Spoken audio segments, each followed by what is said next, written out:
Primero, un saludo cordial con todas las personas que están observando este video. El presente video es una exposición sobre temas de interés para la materia de realidad nacional y geopolítica.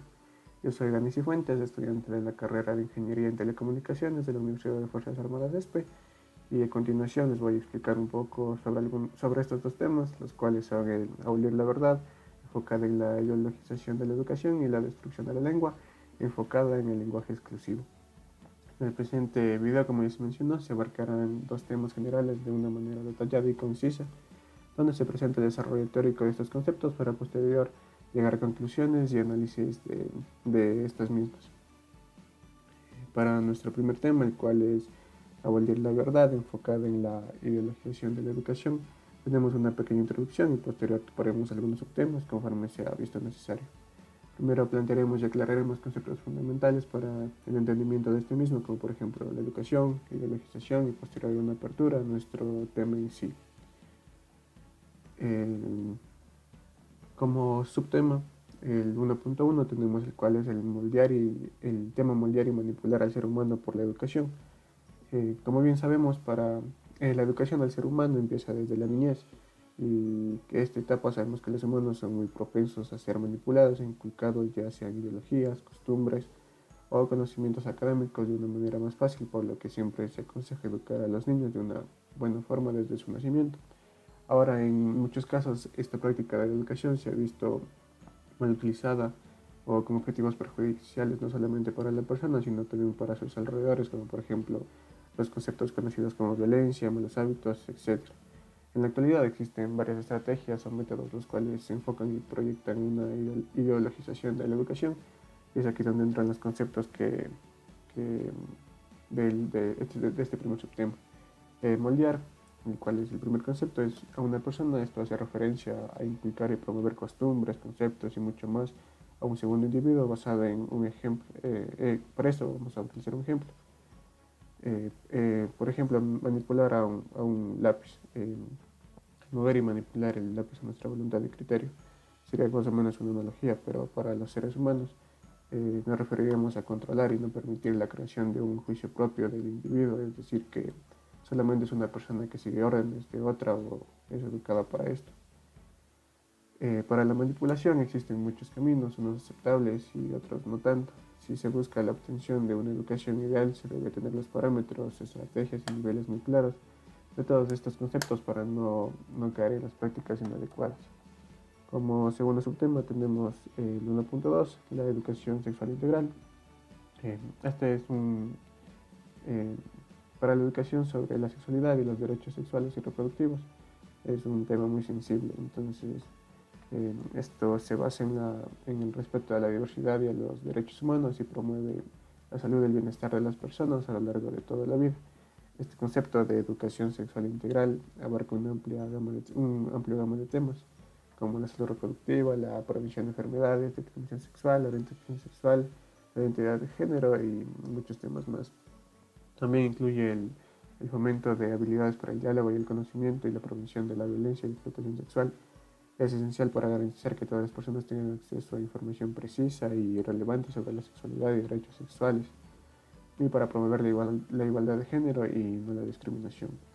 Aquí nos podemos plantear la pregunta de qué nos hubiese gustado que nos dijeran sobre la sexualidad cuando estábamos en la escuela. La mayoría de nosotros crecimos en un mundo donde los mitos alrededor de la sexualidad nos provocan miedo e incertidumbre. Recibimos una educación sexual nada abierta y nada concisa. Una educación sexual verdaderamente integral concibe la sexualidad como en realidad lo es, una dimensión central de todas las personas, que promueve la construcción de identidades, proyectos, proyectos de vida y bienestar emocional. Como siguiente subtema tenemos la desobediencia sexual. Eh, para este tema partimos de la pregunta de por qué obedecemos. Hay distintas razones, puede ser el hábito, el miedo a las sanciones, a la obligación moral, el egoísmo, las zonas de indiferencia o la ausencia de autoestima entre los gobernados. La desobediencia civil es una forma de protesta no violenta en la cual las personas desobedecen leyes o reglamentos que consideran injustos o inmorales, con el objetivo de promover cambios políticos o sociales. Sin embargo, también se argumenta que la desobediencia civil puede desestabilizar al orden público y poner en peligro la seguridad de las personas. Por lo tanto, es importante considerar cuidadosamente las consecuencias y los posibles resultados de la desobediencia civil, perdón, antes de participar en ella. Una vez expuestos ya estos subtemas, desglosar un poco el macro tema, podemos concretar esta primera parte del video con algunas conclusiones sobre el tema principal, que es abolir la verdad, enfocada a la ideologización de la educación. Tomando como fundamento el tema previamente hablado, se puede decir que la ideologización de la educación se refiere a la promoción o imposición de una ideología particular en el sistema educativo de una sociedad. Esto puede incluir la enseñanza de ideas políticas, sociales, económicas o culturales de una manera sesgada o tendenciosa con el fin de promover una determinada agenda o un punto de vista. La ideologización de la educación puede tener un impacto significativo en la formación de las perspectivas y opiniones de las personas y por lo tanto puede tener un impacto en la sociedad en su conjunto. Se puede concluir que en la actualidad existen claros y grandes avances en la educación, los cuales pueden ser evidenciados en sus ventajas en la educación mismo. La educación actual tiene varios beneficios a nivel individual y a nivel societal. Algunos de los beneficios de la educación actual incluye el desarrollo personal, donde la educación nos ayuda a desarrollarnos como personas y comprender nuestro propósito y lugar en el mundo. También habilidades de pensamiento crítico, donde la educación nos enseña a pensar de manera crítica, a cuestionar qué se nos dice, y puede proporcionar las habilidades y conocimientos necesarios para obtener éxito en el mundo laboral. Como segundo macro tema tenemos la destrucción de la lengua enfocado en el lenguaje inclusivo. El primer subtema que tenemos es la ideología de género. Este es un conjunto de creencias y prácticas relacionadas con la construcción social de la identidad de género y la relación entre el género y el poder. La ideología de género incluye ideas sobre las diferencias entre hombres y mujeres, cómo se deben comportar, cómo se deben presentar, y también abarca cómo se construyen y se refuerzan las normas de género a lo largo de la vida. En Latinoamérica es un tema complejo y diverso, ya que la región abarca una gran variedad de culturas y sistemas políticos. Sin embargo, en general se puede decir que la ideología de género en Latinoamérica ha sido influenciada por factores como colonización, la religión y las normas culturales tradicionales. Sin embargo, también hay movimientos y organizaciones en la región que trabajan para promover la igualdad de género y la no discriminación y que luchan por los derechos de las personas de todas las orientaciones sexuales e identidades de género. Como segundo subtema tenemos el 2.2, el concepto de neolengua.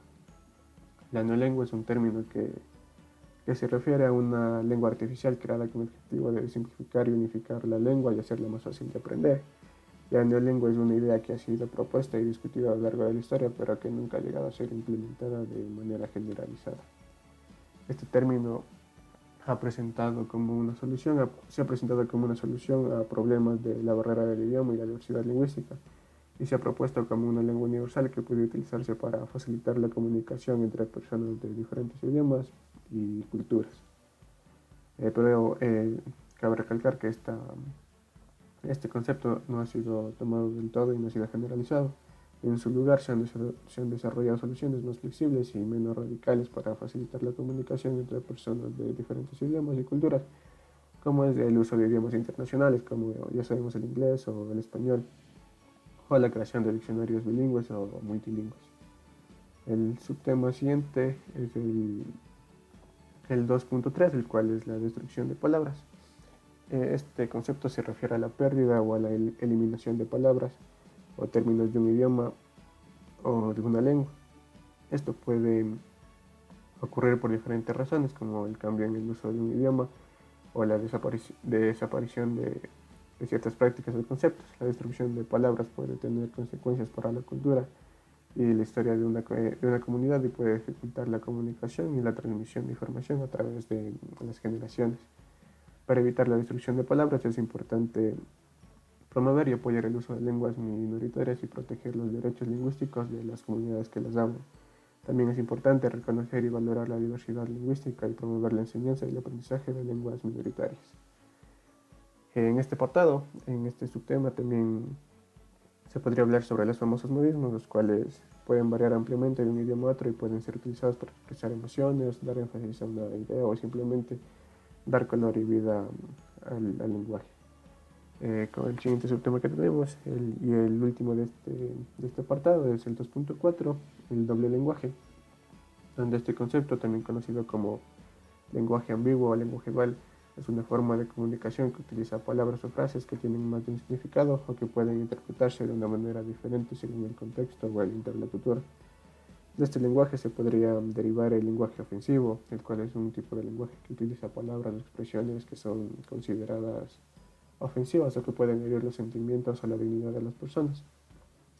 El lenguaje ofensivo puede tomar muchas formas, como el uso de palabras o términos que discriminen o excluyen a ciertos grupos de personas, el uso de palabras o expresiones que son consideradas vulgares o se podría decir también desagradables, o el uso de palabras o expresiones que menosprecien o desvaloricen a otras personas. Una vez abarcado todos estos temas y subtemas, podemos llegar a algunas conclusiones, donde hablando y basándonos del segundo macrotema hablado, recordemos que el segundo macrotema es la destrucción de la lengua, enfocado en el lenguaje inclusivo. Se puede decir que es importante tener en cuenta que el lenguaje inclusivo es una forma de promover la igualdad y la inclusión y no tiene como objetivo el destruir la lengua. El lenguaje inclusivo es un conjunto de prácticas que busca evitar la exclusión o la marginación de grupos de personas en el lenguaje. Esto puede incluir el uso de pronombres no binarios para referirse a personas que no se identifican como hombres o mujeres, o el uso de términos que incluyen a personas con discapacidad. El lenguaje inclusivo puede requerir un cambio en la forma en la que se habla y se escribe, pero esto no significa que se esté destruyendo la lengua. Al contrario, el lenguaje inclusivo puede ayudar a promover la diversidad y la inclusión en la sociedad mediante la lengua. El lenguaje inclusivo es una forma de expresión de la identidad de género de distintas personas, por lo que es importante respetar la identidad de género de las demás personas. La identidad de género es como una persona se siente y se identifica en términos de género. Puede ser hombre, mujer, no binario o cualquier otra identidad de género. Para mantener un equilibrio se recomienda promover y preservar el uso correcto del lenguaje, ya que el lenguaje es una herramienta poderosa para comunicarnos y nos permite expresar nuestras ideas y pensamientos de una manera clara y precisa. El uso correcto del lenguaje también es importante para la cohesión social y para evitar malentendidos y conflictos innecesarios. Hay varias maneras de promover y preservar el uso correcto del lenguaje, como a través de la educación, la reflexión crítica sobre nuestro propio lenguaje y el ejemplo de personas que utilizan el lenguaje de una manera correcta y respetuosa. Muchas gracias por su atención y espero que este pequeño video sea de mucho aprovechamiento para ustedes.